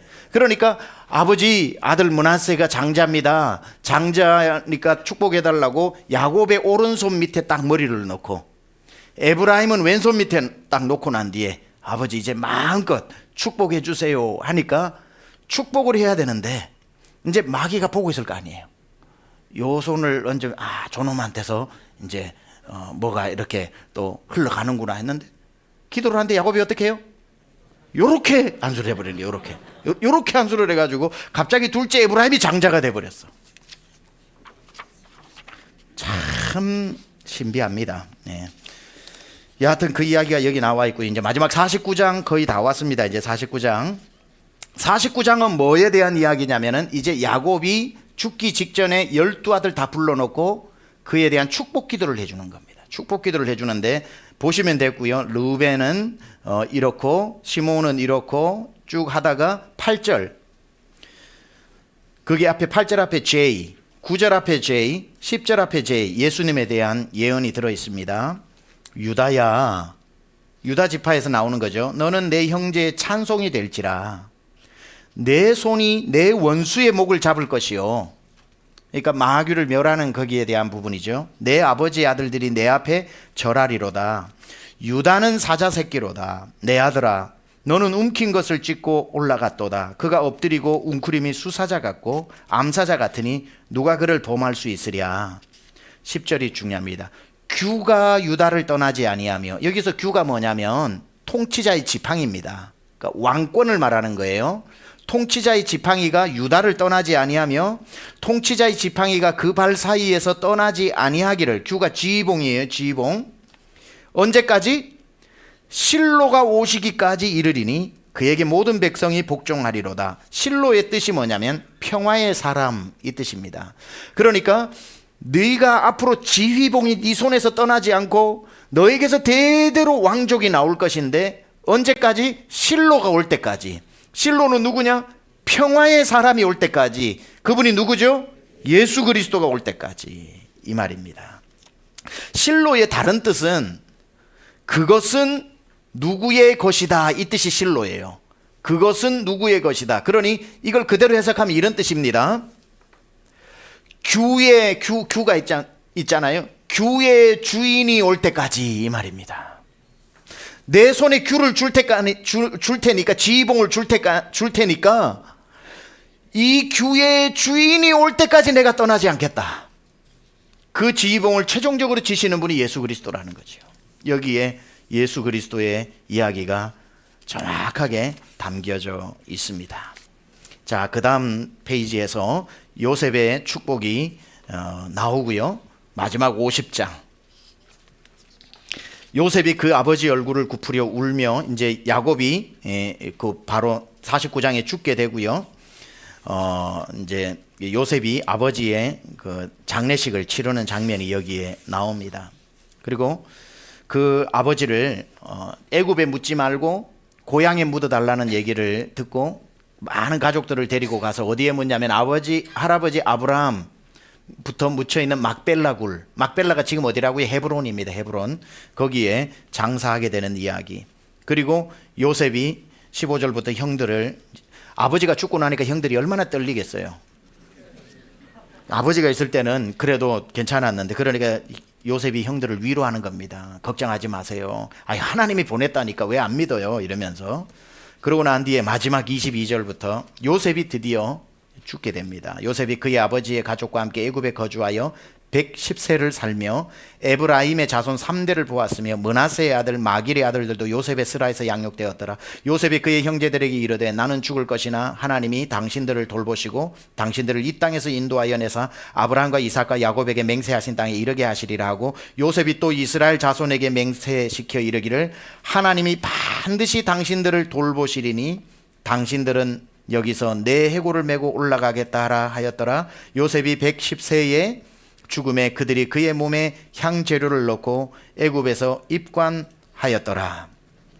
자, 이제 이 말씀으로 마칩니다. 이 창세기를 누가 썼다고요? 하나님께서 모세를 통해서 쓰셨습니다. 모세 오경 중에 첫 번째 책입니다. 모세가 왜 창세기를 썼는가? 광야 언제 썼는가? 출애굽하고 난 뒤에 광야를 지나갈 때 쓴 겁니다.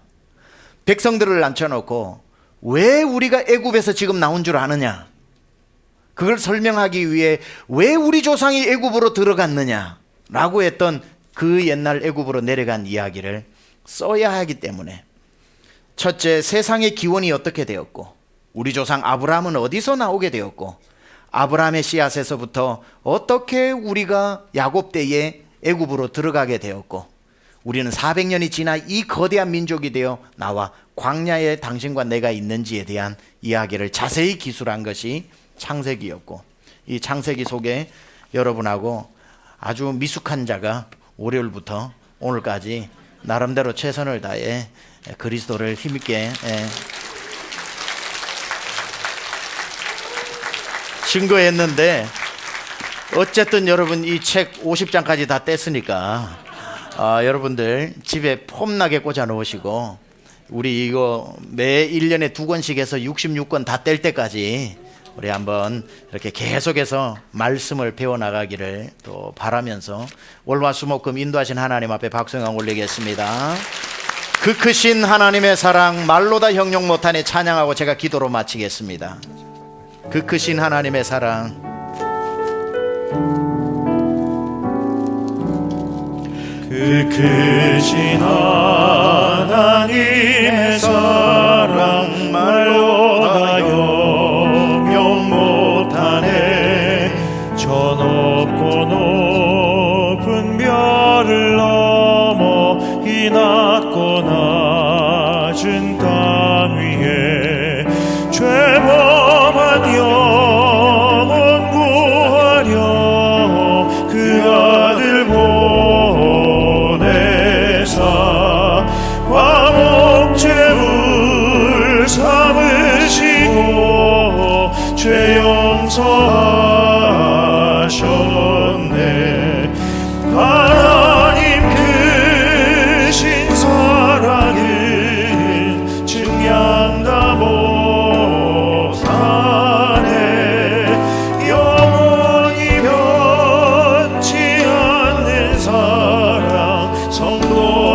3절 찬양합니다. 하늘을 두루마리 삼고 하늘을 두루마리 삼고 바다를 먹물 삼고 한없는 하나님의 사랑 다기로 갈 수 없겠네. 하나님의 크신 사랑 그 어찌 닿았을까. 저 하늘 높이 쌓아도 채우지 못하리. 하나님 크신 사랑을 증명 다 못하네. 영원히 변치 않는 사랑 성도여 찬양하세. 우리 기도하기 전에 기도 마친 다음에 여러분 이 책거리가 있어요. 이렇게 막 책 흔들면서 동영상 찍는 거. 그래서 일어나지 마시고 잠시 앉아 주시기 바랍니다. 제 기도합니다. 하나님, 월요일부터 고난주간 보내며 창세기에 나타난 예수님을 만났습니다. 시간 힘을 다해 수고한 우리 성도들의 수고를 기억하시고 말씀 한자 한자가 살아 생명력이 있어 우리 성도의 가정과 기업을 지키시고 말씀이 육신이 되어 이 땅에 오신 예수 그리스도를 평생 우리가 따르며 살게 하시고 하나님이 이제 고난주간을 지나 부활의 영광을 만나는 주일까지 우리가 또 주 안에 머물면서 반가운 얼굴로 주일날 나와 무덤 사망 권세 깨고 부활한 주님을 힘있게 찬양하게 하여 주옵소서. 우리 주 예수 그리스도의 크신 은혜가 모든 성도와 기업과 가정과 자녀 위에 넘치게 하여 주옵소서. 감사드리며 예수님의 귀하신 이름으로 기도드렸사옵나이다. 아멘. 하나님께 박수 올리겠습니다.